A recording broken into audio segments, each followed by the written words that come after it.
张又侠居然向美国泄露了中国的核机密，这儿习近平能不办他吗？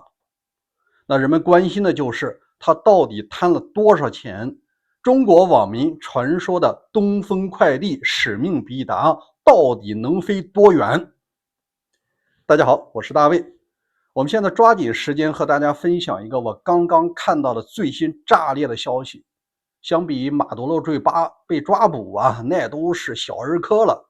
你能相信中国的第一副主席张又侠，他向美国主动泄露了中国的核机密？这等于就是老习穿啥内裤，老美都知道了，甚至是比这个性质更严重。根据《华尔街日报》头版头条的独家报道，它的信息来源据称是一位知名人士。据报道在北京时间的周六上午，国防部通报会的前夕，中国最高级的将官，那至少也得是个中将和上将吧，人数不多，他们参加了一个闭门的内部通报会。这个文章内容我给你理了一下，总之3个方面。第一个，炸裂消息，张又侠被抓的主要原因是他向美国主动泄露的中国核机密。第二，他在提拔李尚福担任副部长、担任这个国防部长期间，收受了巨额的贿赂。这国防部确实是一个肥差，过一会儿咱们专门给大家聊聊。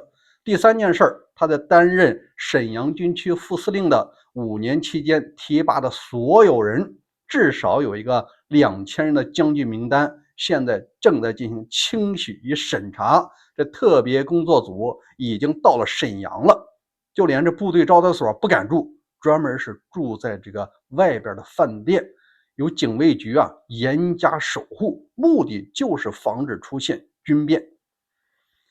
在这儿我个人分析一下自己的看法咱们共同来探讨。第一件事就是张又侠他为啥要向美国泄露核机密？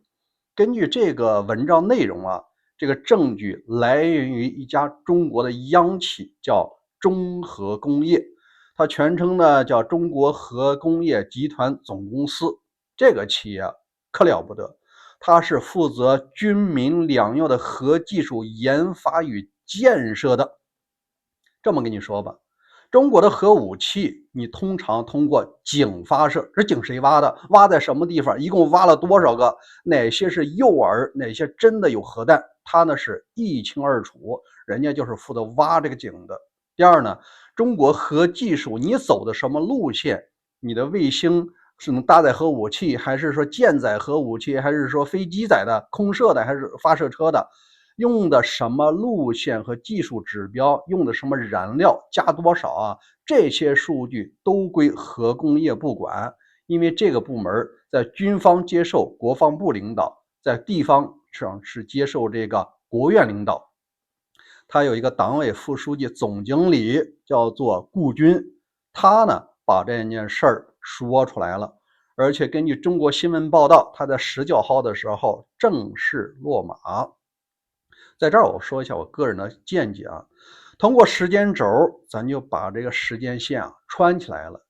因为在2023年底，美国的媒体就向外透露了中国核武器的部署，你一共有多少个发射井，分布在什么地方，然后包括指挥员、政委，你的番号、名字和籍贯，现在的军衔一清二楚。这说明什么问题一定是内部泄密。这玩意儿你光靠卫星可不知道卫星能看到发射井在哪儿，你能知道司令员、政委名字吗？那内鬼是什么呢？通常人们推测就是当时火箭军的司令、副司令全部抓起来了。因为当时应该查出来，发现不完全是他们的问题。因为什么呢？因为他们是负责核武器的使用部门，他没有必要向美国去泄露而且这可是杀头之罪当然了，这件事也牵涉了中国当时的外长叫秦刚，说是为了满足火箭军的领导的孩子到美国留学让外交部出了点力。但是一查，应该查出其他的贪腐弄起来了。后来啊，应该也不是火箭军的事儿。这个密怎么泄的呢？看来是在2025年底找到答案了。那大概率就是这个核工业部门啊发生了漏洞，因为这个文章说的很清楚，有一个安全漏洞，但咱们并不清楚这安全漏洞怎么和张友侠联系起来的。那我们可以做一个基础推测啊，大家共同来探讨。张友侠向美国主动泄露中国核机密，应该不是为了钱，他的钱已经足够多了，一会儿咱会详细聊的。那他为什么呀？应该是应了咱们前几期的分析，他是畏战，他不想打仗。对于军委副主席现在76岁的高龄来说，维持现状是最优解，而老习和他产生了巨大的矛盾。那这畏战怎么解决呢？那就是让你战争打不起来，让你老习呀无法下决心武力攻台。那怎么下这个决心啊？那就把中国的镇国重器，也就是杀手锏核武器的部署啊，给你泄露出去。然后呢，公布以后，老习自然就知道自己的杀手锏都被美国了解的一清二楚，这仗能打赢吗？算球了，还是先等等再说吧。这儿就是张友侠要泄露的原因。至于怎么泄露的呢？咱们继续观察，我相信过一段时间呢，媒体报道就能告诉我们答案。当然，我也有一个个人的判断，但今天时间关系不聊啊，咱们过2天聊。你可以关注大卫的节目啊，专门我给你聊一下这个安全漏洞是如何产生的，美国是如何获取的。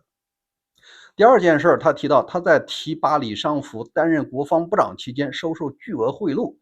在这儿呢，实际上中国军方提拔人收贿赂已经是常态了。你能说老习你没收吗？如果说贪权贪钱的话，中国 No.1 第一的那不是张友侠，而是习近平啊。你要是为了获得这个权利，你想永远的品尝这个权力的味道，按照中国历史上，按照这个党史上，也就是10年左右，除了老毛之外，也就是10年嘛，10年一换嘛。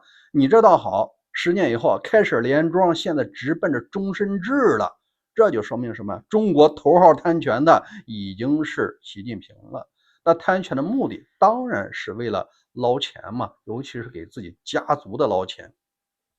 在这儿呢，我们就说一下这个李尚福啊，他和张友侠的关系非常密切。张友侠在担任总装备部部长期间，这李尚福是担任副部长，俩人呢正好上下级，你也可以把它理解为他就是紧密的团伙。这总装备部啊，以前的节目咱们聊过，是负责什么呀？火箭、导弹、战斗机，重大的军事装备。你说军队花钱买什么针头线脑，吃什么穿什么，这些啊油水源蛮大的，他不管这个，人家主要管大型装备。说到底，导弹战斗机就归这个部门管。这俩人，一个部长一个副部长，你说能经手多少钱？好，后来呢，张伟侠高升到军委副主席以后，这国防部长啊，他就推荐自己的老下级李尚福，你来担任这个部长。当然了，老习也尊重了他的意见，也通过了，毕竟是军委主席负责制。但张友侠让自己的老部下担任部长，这是出了大力的。至于说收了多少钱呢？咱们不知道，你自己琢磨吧。在这儿我们必须说明一下，在整个的军委7人小组当中，含权量最高的毫无疑问习近平，第二啊就是2个军委副主席。但是你要说经手的钱最多，那就是非国防部长莫属。咱们看一下中国军委每个人啊各管一摊儿。本次和张友侠一起被抓的还有联合参谋长刘振立，就是原来的总参谋长。这个角色他是管着什么打仗的，真正过手的钱并不一定多。第二呢，政治部主任他们主要负责什么考核升官，确实能收钱，但是你这几个收钱啊，还是达不到一个重量级，就是千亿的级别。为什么呀？你提拔一个司令一个军长，你只能收几千万吧，这还是顶了天了。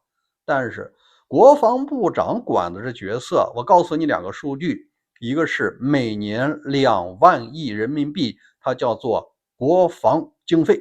每年全国人大你老习负责向全国人民收钱，咱要巩固国防，抵抗侵略，要收2万亿。这2万亿，这蛋糕怎么切？具体干活的就是这个国防部长。第一，国防部长不负责申请以及具体使用国防的经费。第二极其重要，这个蛋糕怎么切？它有一个重要的花钱，你也可以称之为无底洞，叫做国防科研，研究最新的战斗机什么5代机、6代机、隐形雷达，什么反卫星武器、卫星上装核弹，这些花钱的巨无霸，真正的使用者、决策人就是国防部长。当然，他还管着什么征兵那都是收钱，都是小事了。所以你看你政工干部提8个人收几千万算了不得了，但是他管着整个的国防经费和国防工业，包括核工业，你轻轻松松2万亿，而且一干就好几年，你说经手的利润到底有多大？咱就猜不出来了各位，如果你有想法的话，可以在留言区告诉我，这个角色每年能搞多少钱？好，这是李尚福。实际上我们看一下，中国的国防部长已经有3人出事了，除了这个李尚福他的前任魏凤和是这个总装系统也折进去了，也是贪腐问题。第二个就是这个李尚福第3个是董军。董军现在是官复原职了，但是仍然没有进政治局，说明什么问题他来的比较晚，而且他属于叫海军的上将，海军在里边贪的钱相对来说比较少，刚来当国防部长还没开始分钱呢，对吧？已经被干进去了，说明他在里边交代了问题不大，现在又回来了继续当国防部长，但这含金量已经完全不一样了。刚才呢，我在人工智能特地筛选了一下，中国的军费可不止2万亿人民币，有些其他的科技部的钱最终也花在了军工方面，每年有可能超过2万亿到3万亿人民币。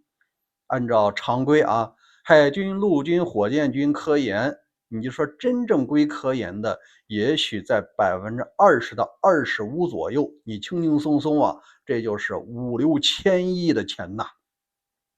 好，第3件事呢，文章有提到，现在中央成立了一个特别工作组，进驻了沈阳，特地是没敢住军方的招待所，住在一个地方饭店。中央警卫局负责他们的安全。这帮人干什么呢？就是要倒查。现在他们手里掌握了一个数千人的军官名单，这个名单就是这个张又侠在担任沈阳军区司令员的5年期间，所有他签字提拔的人要人人过关。这个可能是一次巨大的清洗。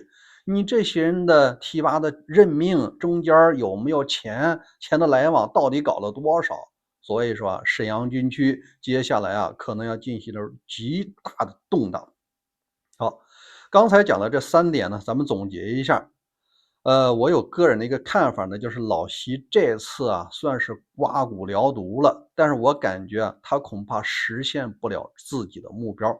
因为我们前几期节目讲到了，张伟霞如果向美方泄露核机密，他就是畏战，就是不想打仗，让老习的底裤让老美看到。